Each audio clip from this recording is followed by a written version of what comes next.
In the world we live in, most of the information is sexualized, and if your child is on the spectrum, it can be deceiving to think that they do not understand or do not see what is really happening around them.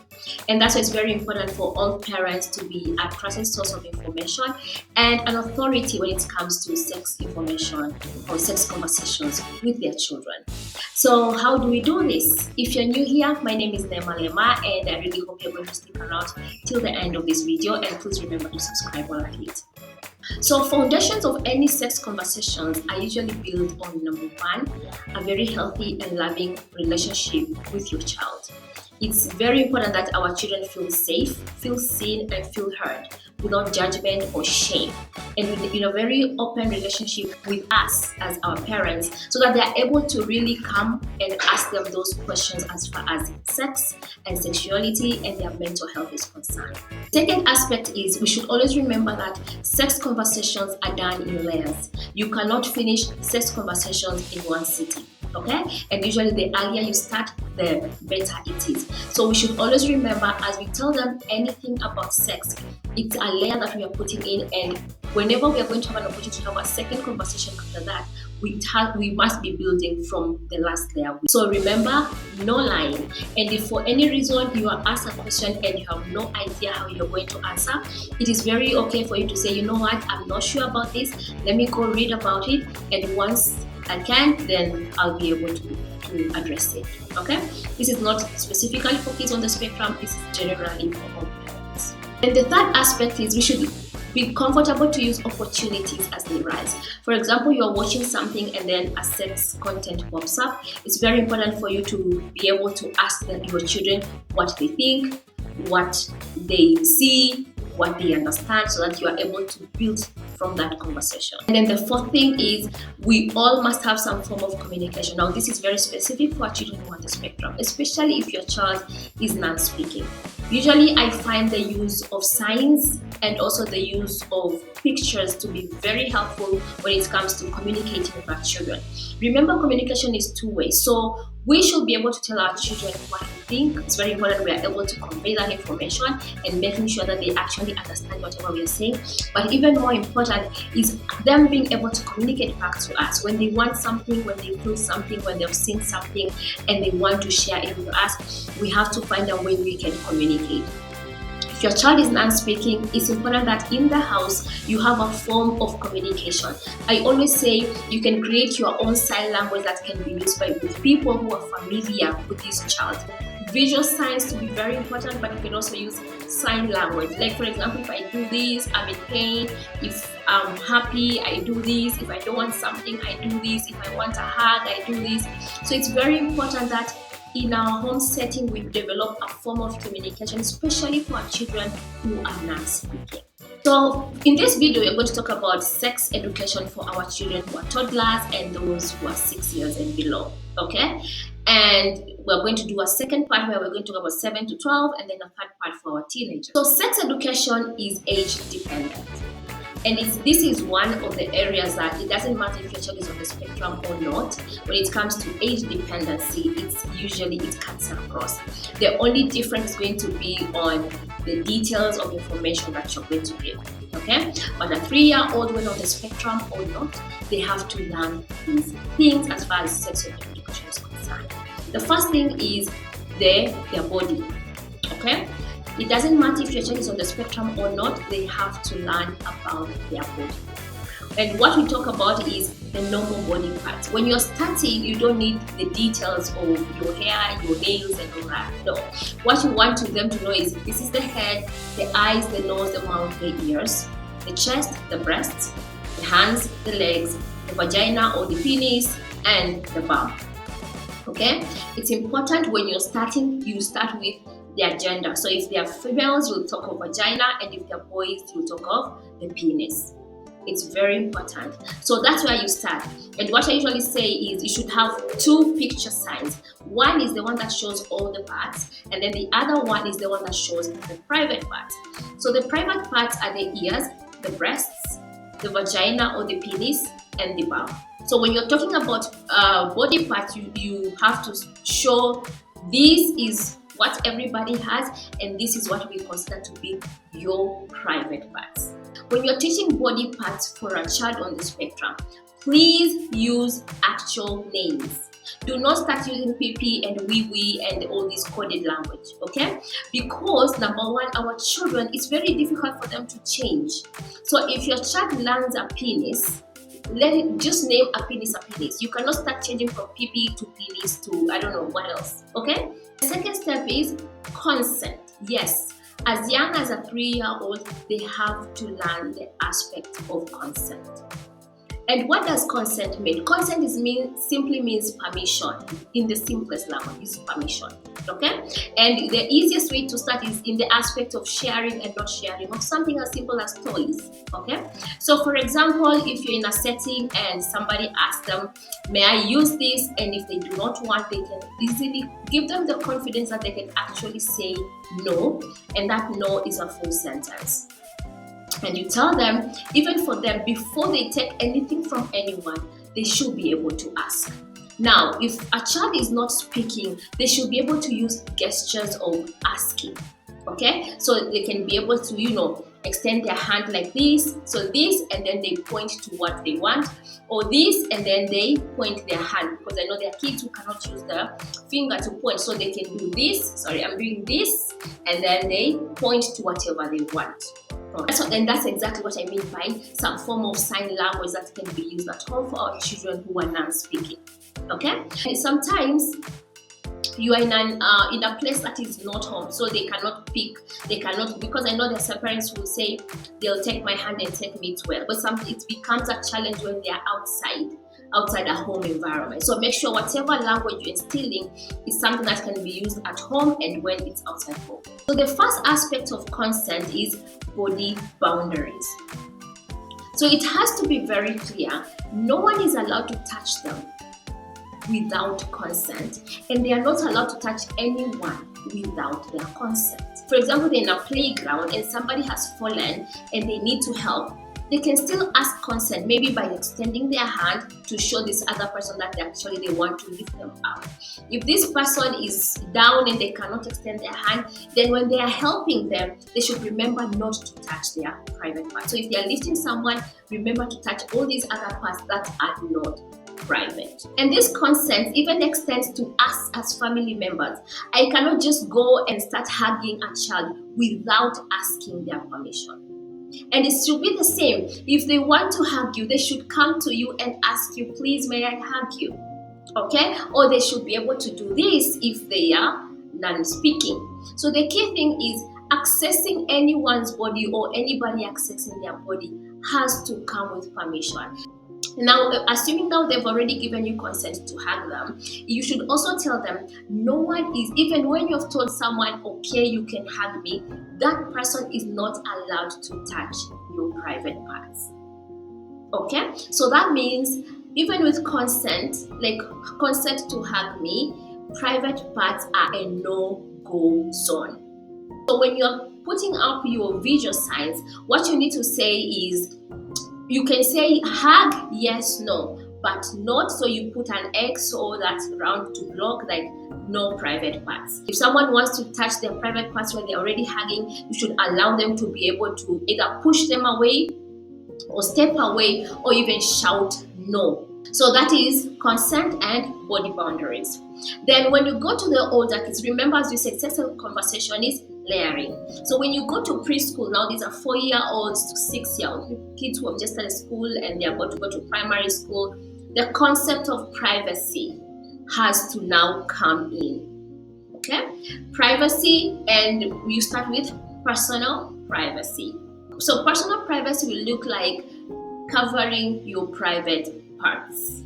That's personal privacy. Okay? That your private parts should forever be covered. No one should see your breasts, no one should see your penis or vagina, and no one should see your bum, your buttocks. Okay? And for those who are yet to, of course, for some 4-year-olds, they still have to be showered, or when they go to poop, for example, a child has not been toilet trained, you also have to be clear with who is allowed to see their private parts. Okay, so it's the responsibility of the parent to tell them it's okay for mommy, maybe it's okay for daddy, it's okay maybe for auntie. This is purely dependent on your home.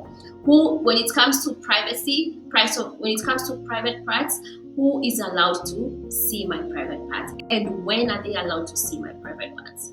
When, for example, my nanny or my daddy or my mommy has changed me or is showering me or have gone to the toilet and they're wiping me, it is okay for them to see my private parts. But it is not okay for me to just be not going to the toilet, not showering, not doing any of these things, and then they ask me to remove my clothes. That is not okay. Okay, so you need to write that. So you can do something like showering, okay to see private parts. Toileting, okay to see private. Maybe when you're oiling your body, it's okay to see private parts. Okay, and then the times that it is not okay to see private parts is when you're playing and then they want you to remove your clothes. That's a no. So you put an X to that, or you do a this. Okay, so that becomes a no. When you're sleeping on the bed and they want to see your private parts, that's a no. And the other aspect of personal privacy is it has to also be known to them which activities have to be done behind closed doors. When I'm showering, the door has to be closed.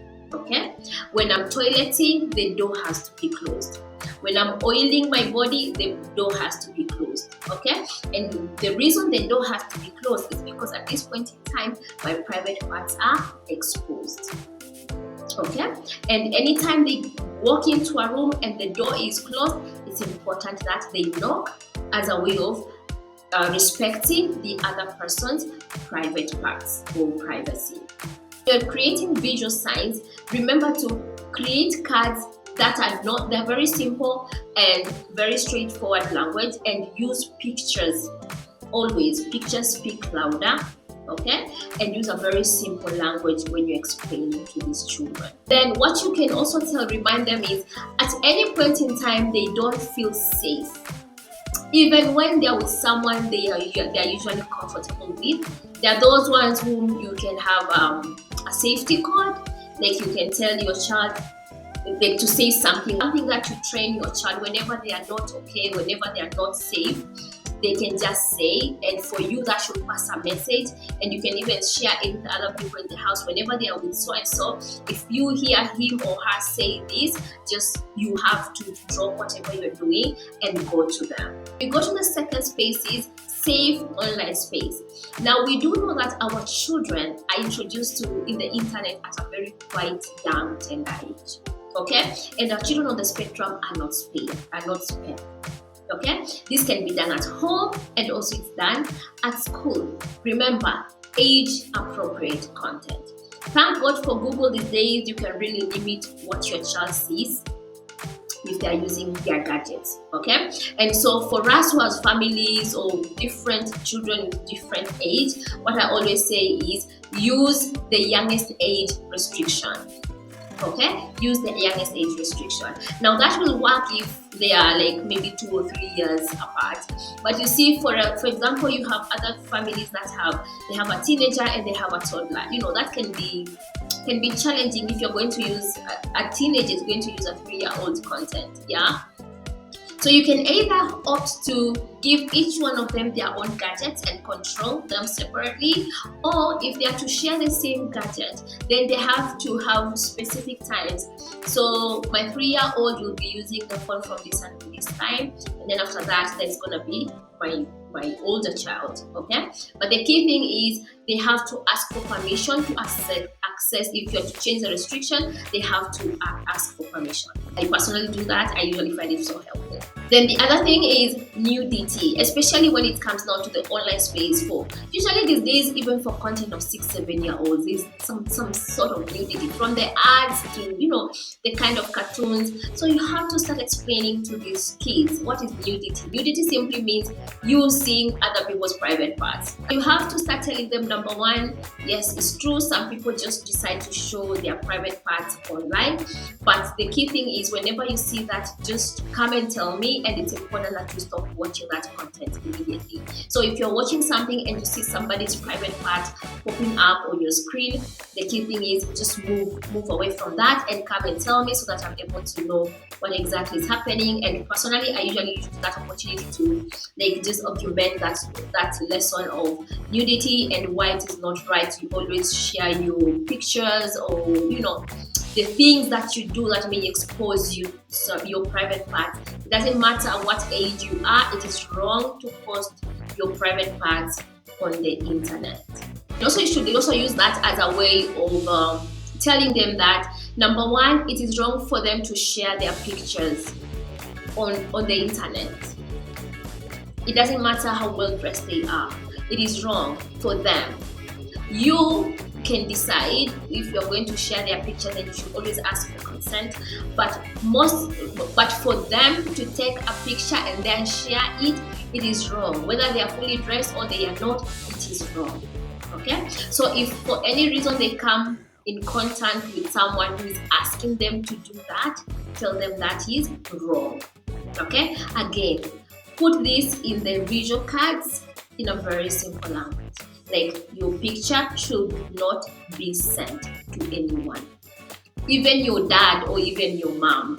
I should not ask you to send me your picture. It is wrong. So if anyone is asking you to send your picture to them, just know that is wrong, and they should tell that to your parents or to whoever they feel safe with immediately. What happens when your child comes to you and they say, "Mommy, I've seen someone's vagina or penis or breasts on the internet." So how should you respond? Number one, do not freak out. I know in your heart you'll be like, "Oops," but you know what? Do not show it here, because you said no judgment, no shame. It has to be very safe and very open.